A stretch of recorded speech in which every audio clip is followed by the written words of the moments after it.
I go, thwack! And I hit Ed with it, because it's a thumpy weapon. Hello, time travellers. Hello. Hello, Ed. Hello, Mark. Tell us what we're doing. Well, we've had another request. You just have to go below and ask us what you want to know.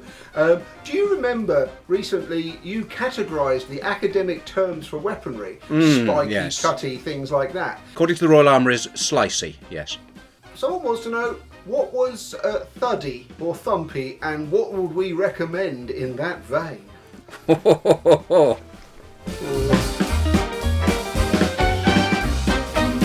Thuddy, in technical terms, are things you whack people with, things you hit people with. And it may seem the most primitive way of fighting. Perhaps it is in some ways. Clubs, maces, all that kind of thing. They all fall under thuddy. Hitting someone with a stick. I don't know whether whacking somebody with a brick counts as thuddy. It's certainly something that you see throughout history, or hitting people with your tankard. But thuddy is certainly sticks and bashy things.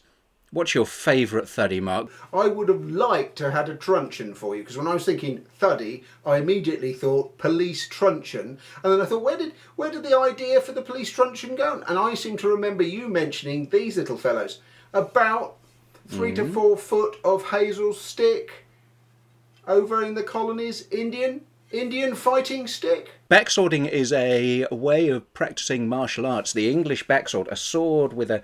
Oh, I didn't think to bring it out. With a guard that goes over the hand and a blade. And you fight thus with them.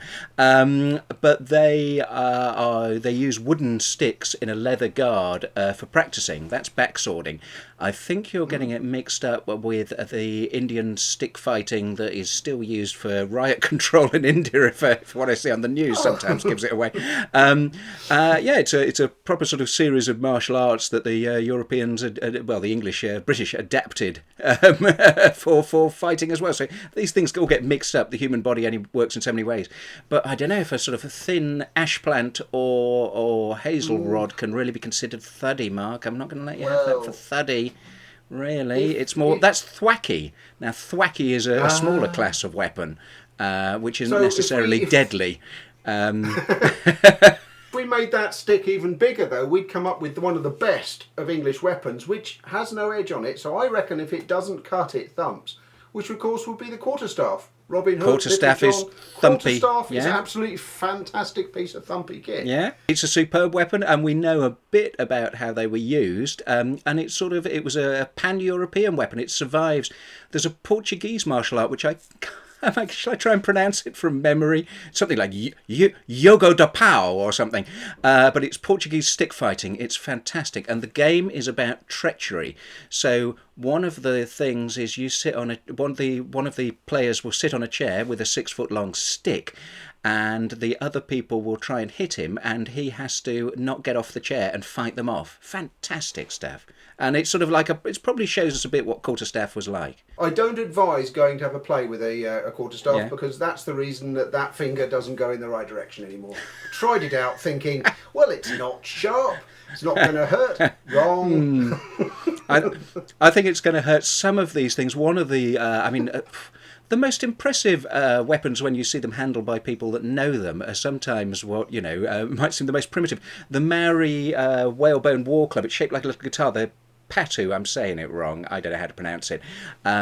When you see people who actually know how to handle them, incredibly fast. I mean, it looks like a sort of flat, they can be stone or whalebone or wood. Incredibly fast, nasty, nasty weapon, and you can flick them around and use both ends and block with them. And it's just a little club.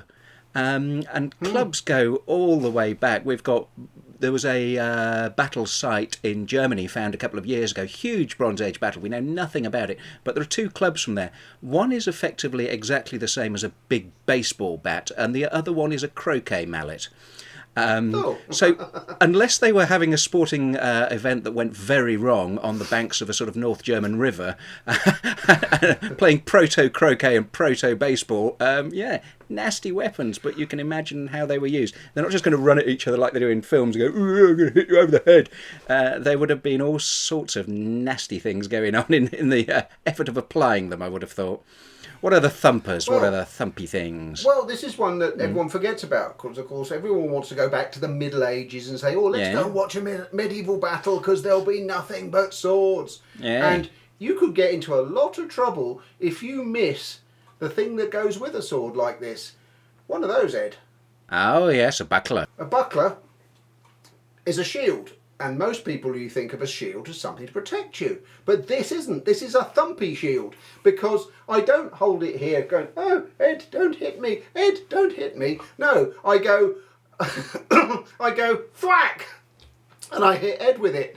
Yeah. Because it's a thumpy weapon. Not just to defend myself.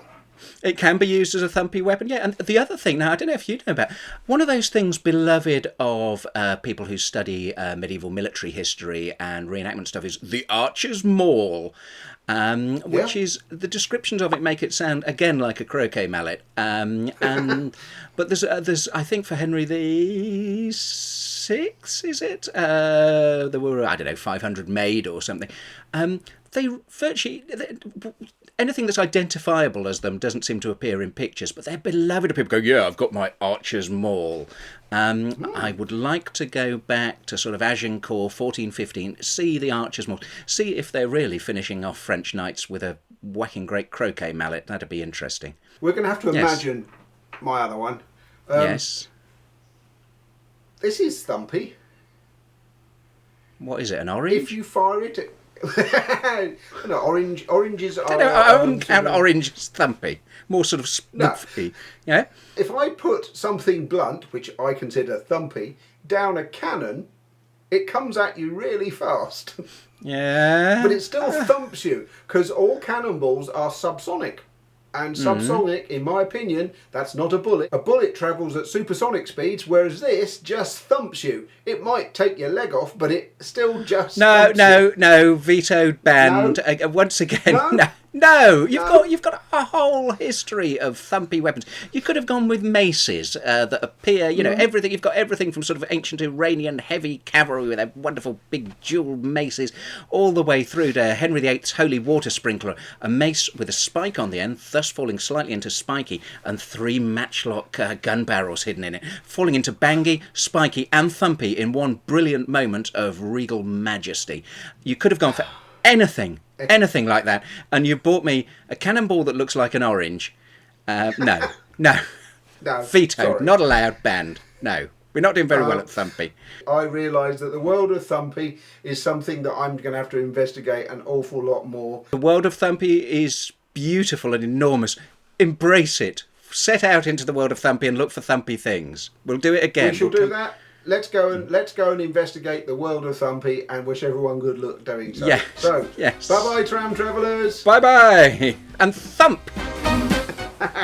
Now, that's what I call time travel.